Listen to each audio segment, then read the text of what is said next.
Hello and welcome. My name is Kevin, and here at my channel we learn how to make the web and how to make it look good with weekly tips, tricks, and tutorials. But this week I'm doing something a little bit different. I'm doing an interview. In this video I'm interviewing Brendan Hufford, who is an SEO expert and just really cool guy. So a while back I took Brendan's course SEO for the Rest of Us, and I really enjoyed his approach and the way he talks about SEO for people who are not SEO experts.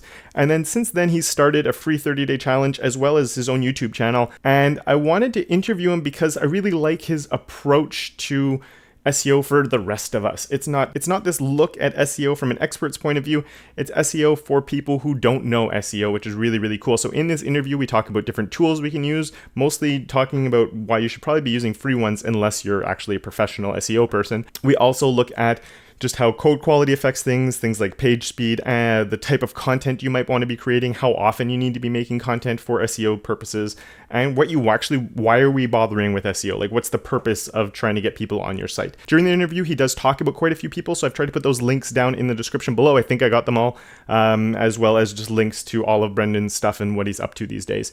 So here we go with the interview. I really hope you like it. All right, so as I said in the intro, I took your course, I loved it, and I really think you'll be able to help out my audience a lot with just understanding the basics of SEO and all of that stuff. But before we jump into that, you used to be a high school teacher, and now you teach SEO and you do SEO. How did that happen? Yeah, so first of all, thanks for having me on and stuff. This is going to be awesome. I started out as a high school teacher because we let 18-year-olds decide to take on a ton of debt and choose a career path. Like, I don't think that I should have been trusted to watch other people's children at 18 years old. But for some reason, my parents, I guess, technically were able to help me get a loan for college. And I sat there and decided to be a teacher because I liked school. Got a job as a teacher, which was a huge blessing at the time. It was a really cool situation. But a couple years in, I realized this is not for me necessarily. And I started kind of pulling back and just doubling down on my hobby at the time, which was Brazilian Jiu-Jitsu. And I built a local kind of community website. There were all these gyms. I found myself talking about martial arts in forums. And I'm like, I should just make a website about this. So I did that for a while. Then I realized hey, instead of just writing about the local Chicago Jiu-Jitsu community, why don't I make a full review website? So I built this big jiu-jitsu review website, and people sent me tons of product. Eventually I realized hey, there's another step to take here, which is just to start my own brand. I did that for a little bit, eventually just decided it wasn't for me. The importing and the exporting and having to keep stock, and it was not the business I thought it would be. And it was losing time with my family. I didn't have leverage. I was also an assistant principal at this point, continuing to climb the ladder in my career as well as build this business. I developed a super unhealthy relationship with alcohol. I was having legit Sunday night panic attacks, and Monday morning driving to work. Just I didn't know what people meant by panic attacks until I had one on the way to work in the morning, and I had to pull over. And it was just oh, okay, this is not working. I took a step back, sold both of those businesses, sold the review website to one person, the brand to somebody else. Took a step, left my assistant principal position to take a teaching position again, just to get more leverage back in my life. And then I was I don't know what to do next. I'm a teacher again. I have a lot of time. I'm happier. So I learned SEO, and I just helped one of my buddies who's a photographer learn, we helped do some SEO stuff on his website. We learned about search intent and content creation, and he made $42,000 extra in the next 6 months. And that was seeing what that meant to him and his family, I was oh, I should do more of this. So I started taking on clients, and then eventually one of my friends, who's much smarter than me, Jason Zook, was why don't you, instead of just building your own agency on the side and then teaching every day, why don't you stop living a double life and just go work for an agency?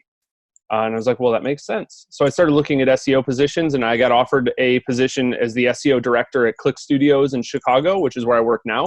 I also do my own stuff on the side because they're very encouraging of that. They understand that the better I do online, the bigger my personal brand is, the better Click does. So they're really encouraging of that. And I freaking love, I'm probably Click Studios' #1 fan. I love working there. And yeah, it's been this alignment in my life. Now I have the chance to have these kind of conversations and things like that. And it's absolutely wonderful. But the living the double life as a teacher was really hard for a long time. So I'm really thankful and grateful to kind of be here now talking to you, you know? That's really awesome. So how long has it been since you stopped the whole teaching thing, went full time into SEO? Good question. So if I look at my calendar, in 2 weeks, it'll be 2 full years that I've been doing SEO full time. Awesome. That's really cool. So you went full time into that, and now you're sort of taking it a next step. You started the SEO for the Rest of Us course, and now you're doing 100 days of SEO, which to me is insane because I do one video a week here on YouTube, and that's enough for me. I don't know how you can be pushing out content as much as you are with the 100 days of SEO.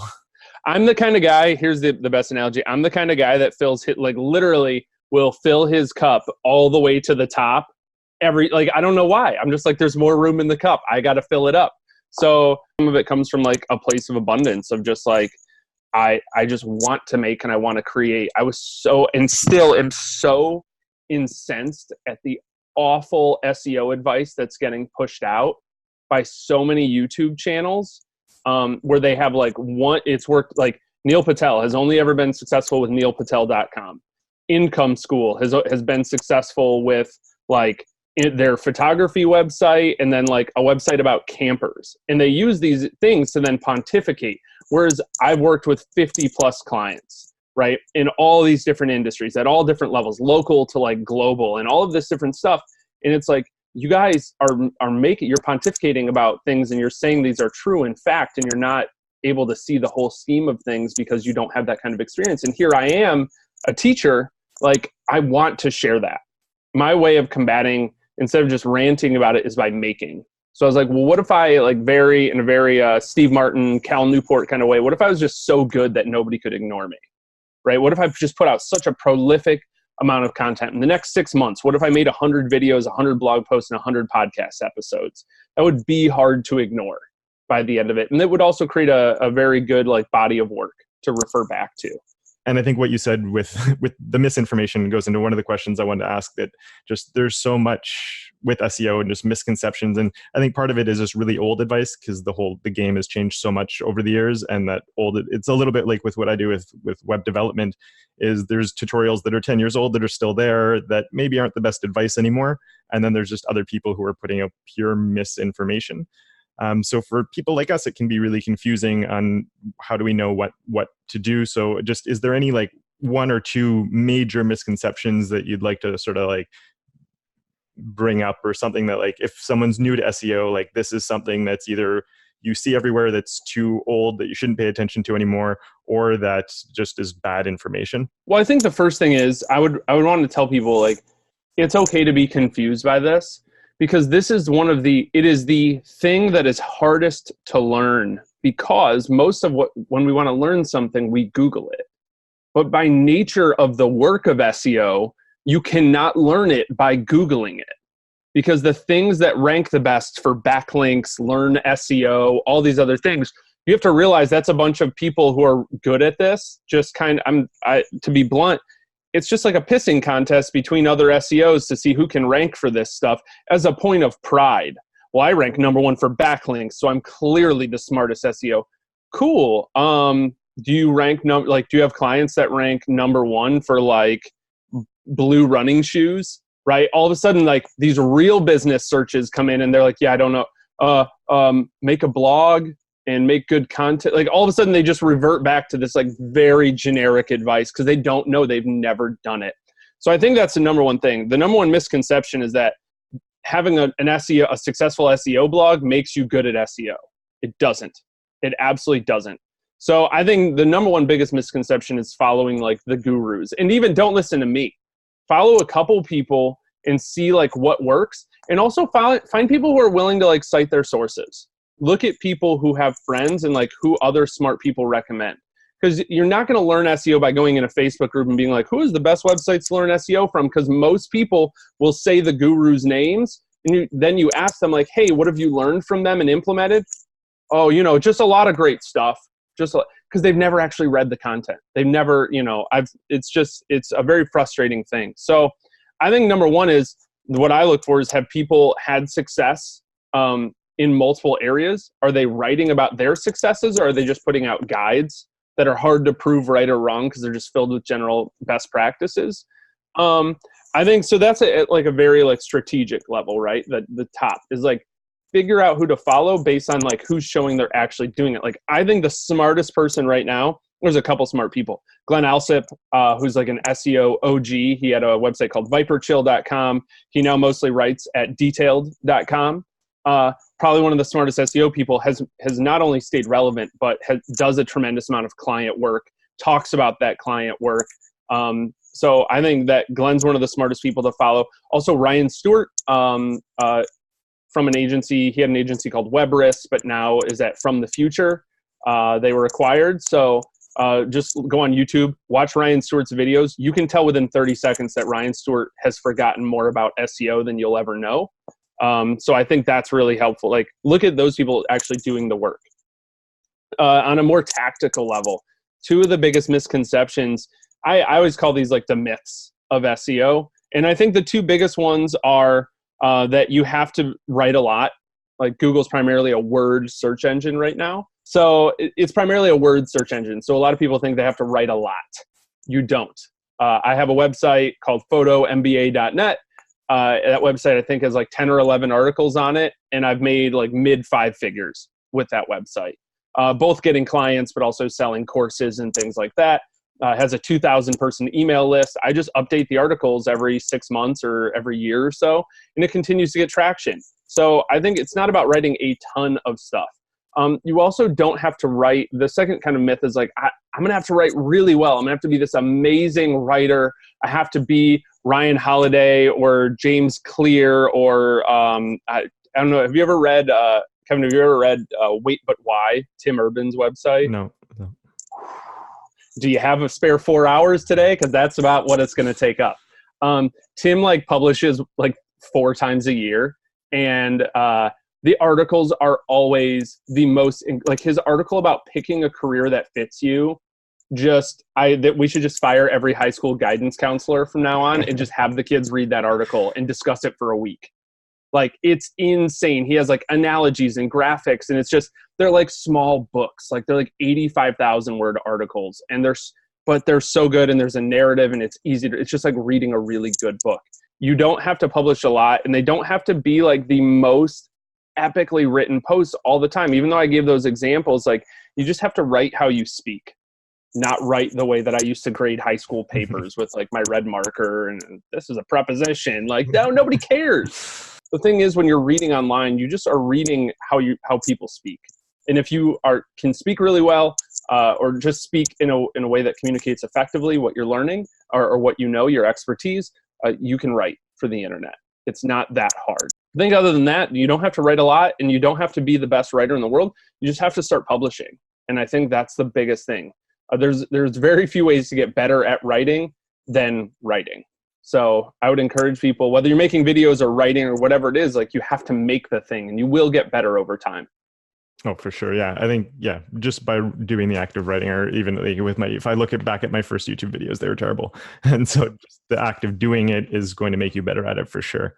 So speaking of writing, when it comes to writing and all of that, how important are things like keywords and figuring out like, what do I actually write about and all of that? Like, I think that with SEO, like for a regular person, just making the content is the big first step that they can do. But how do they know what to write about? Or like, do they pick a keyword to target? What do we need to do? Yeah, that's a really good question. The way Google's headed is more of, especially if you have access to an SEMrush or an Ahrefs or some other SEO tool, you'll see that the top pages that rank for things rank for thousands of keywords. My best example of this is one of my really good friends, Dave Chesson, runs a website called Kindlepreneur, where he talks about writing just books for Amazon publishers and things like that. And his articles, like his top articles, all rank for like 3,000 keywords. And it's like, you can't keyword research that. You have to find a topic to write about, and then you have to match the search intent. I think it's really, really important. I have this kind of framework that I think is really helpful for people called the I AM SEO framework.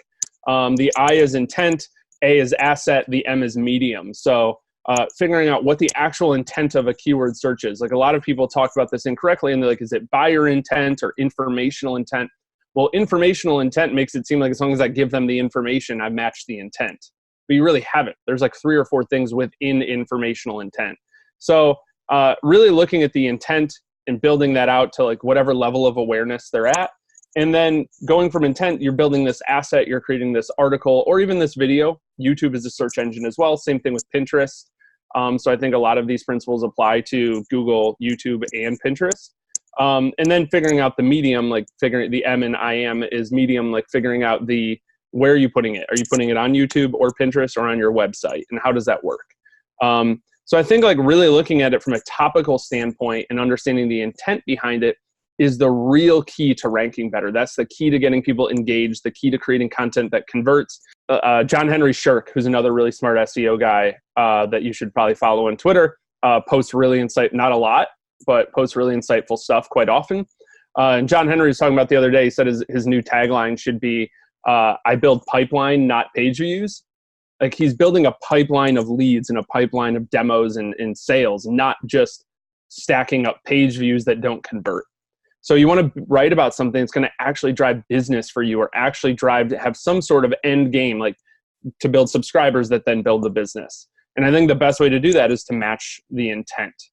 Awesome. So you mentioned a couple of tools there. Ahrefs, one of them I know you're a big fan of that. I had one of my viewers, Streamer2K, asked what tools you use.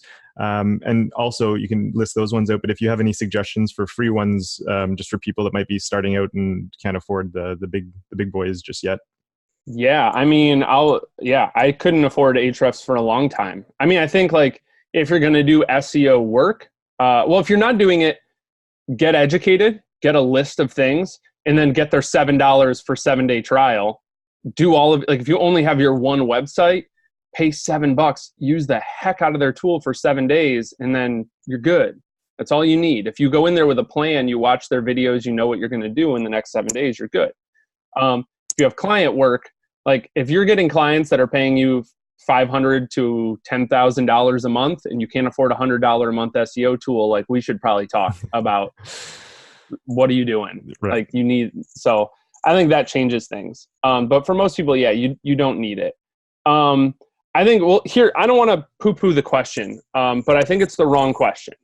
It's what tools do you use? It's the same question as what's the best SEO plugin? None of them. None of them, because you're worrying about the last 5%. It's like asking me, like, what socks does LeBron James wear? Right. Is that, I mean, sure, ask it, wear the same socks. You might love them. It might help you 1%.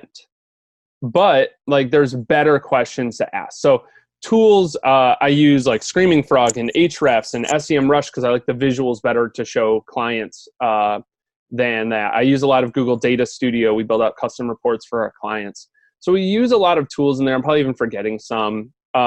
We use tools like Pitchbox for outreach and stuff.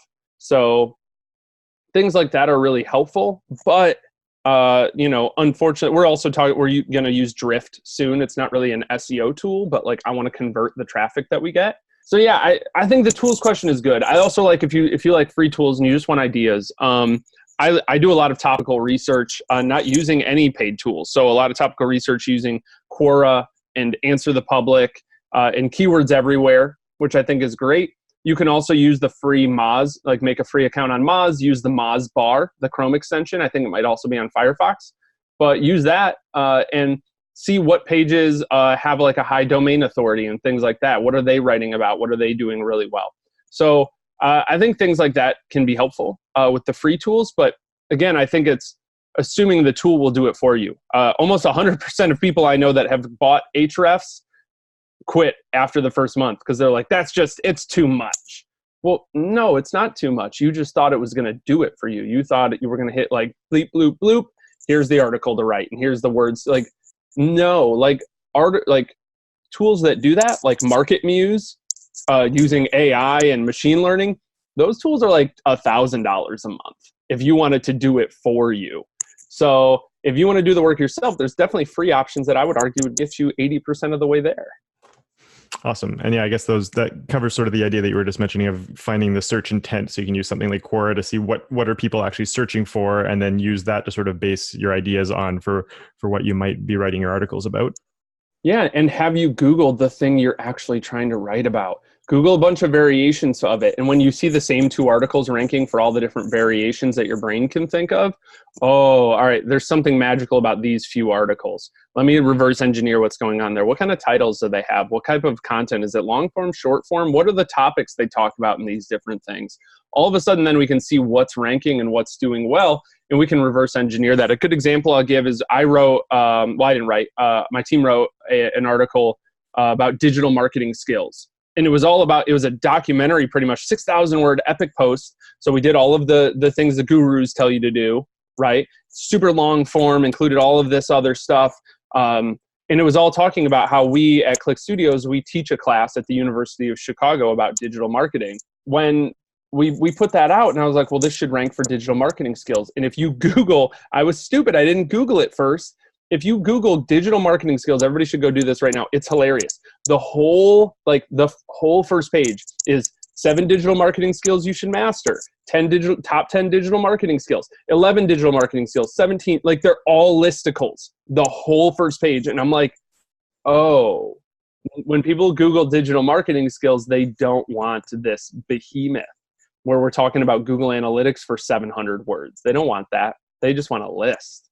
So we're going to recreate that. And we'll keep what we have, but we're going to narrow it down and make it more to, again, match the search intent.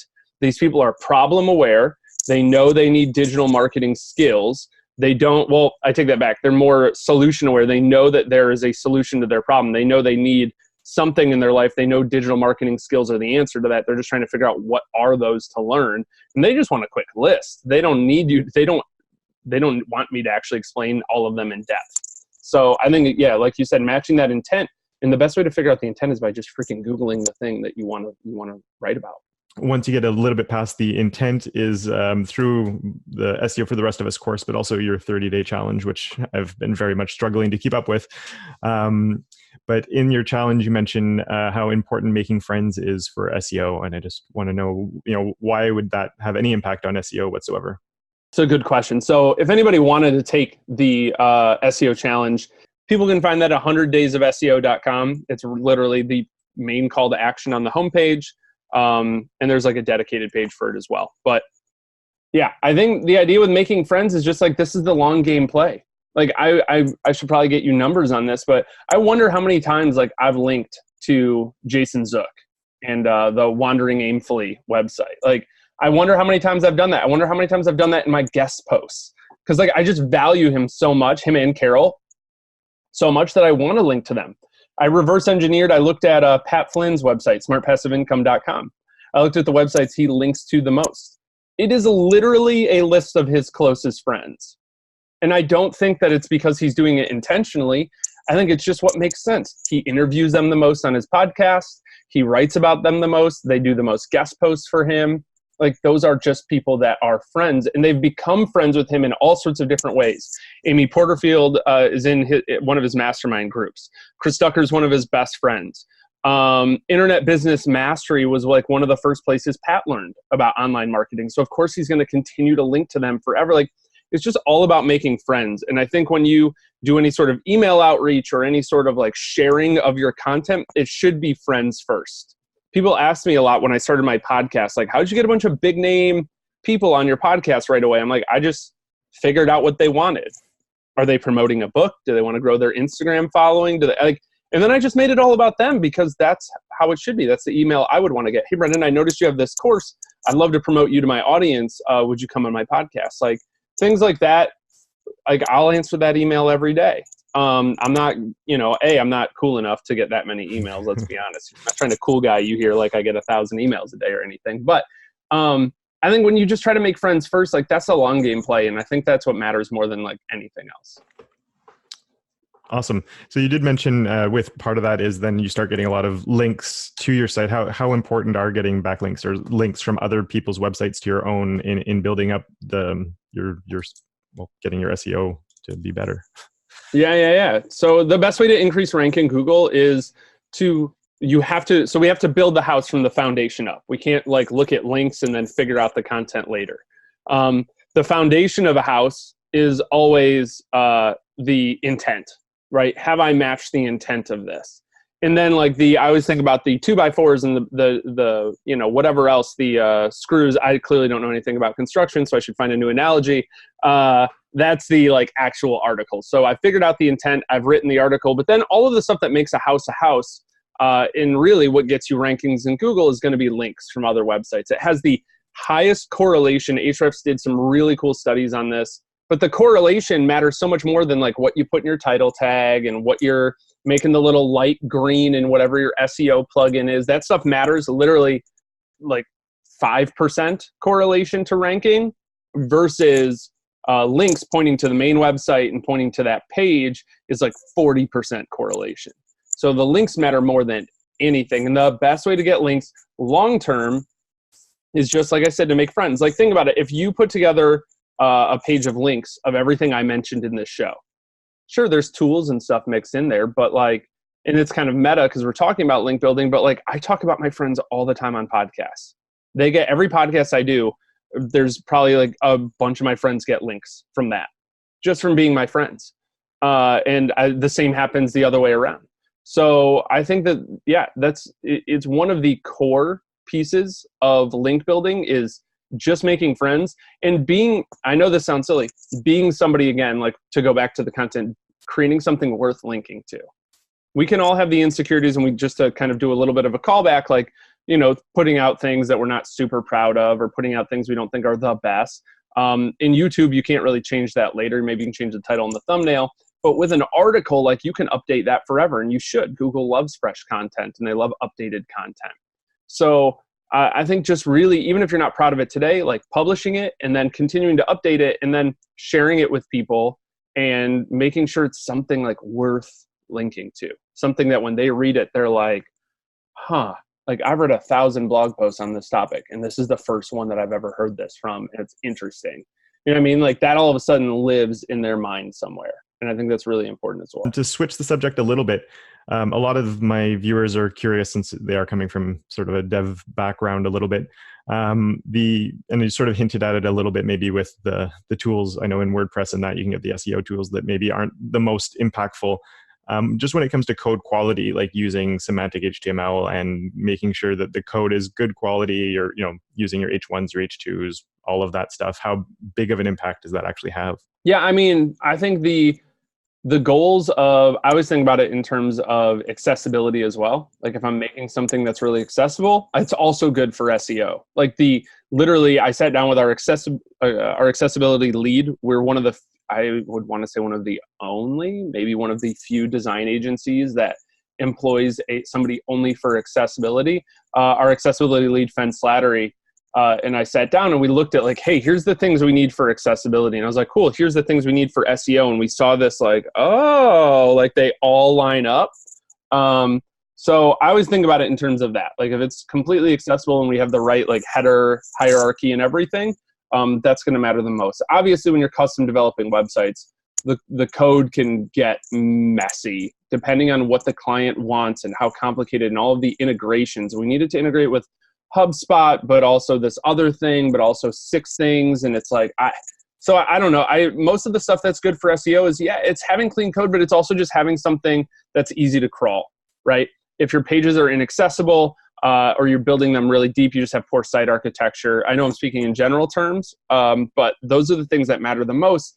Cool. And sort of unrelated to that, I know with some of the stuff we do, especially devs when they're learning and playing around with stuff, we like doing some fancy stuff that sometimes can make the page load kind of slow. And I think the load speeds have an impact on SEO as well.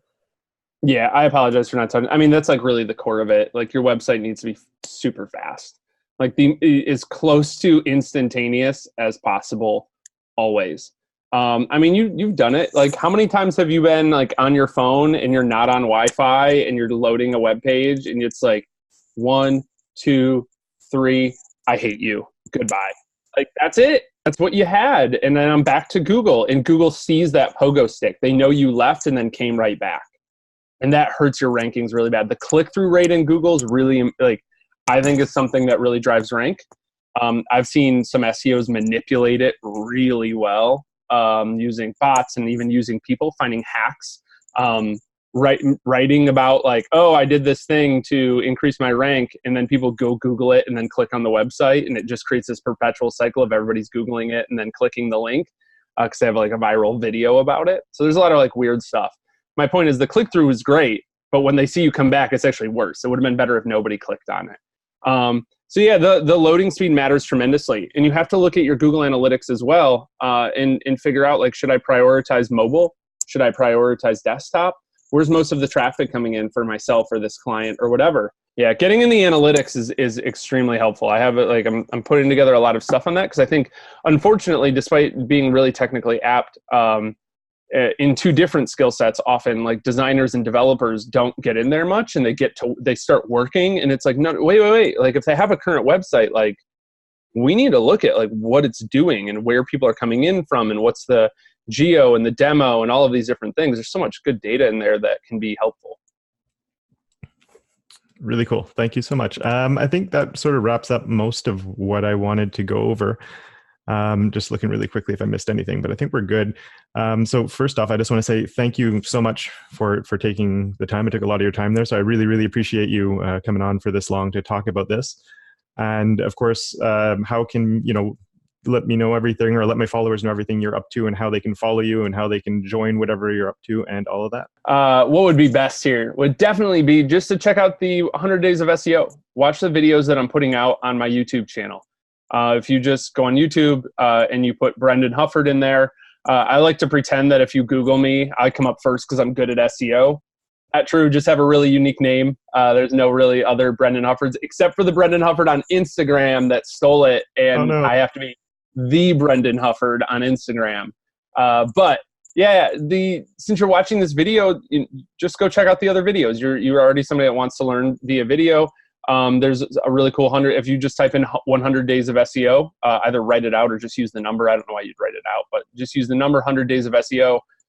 In YouTube, you should come up with my playlist, and you'll be able to see all the things we've done.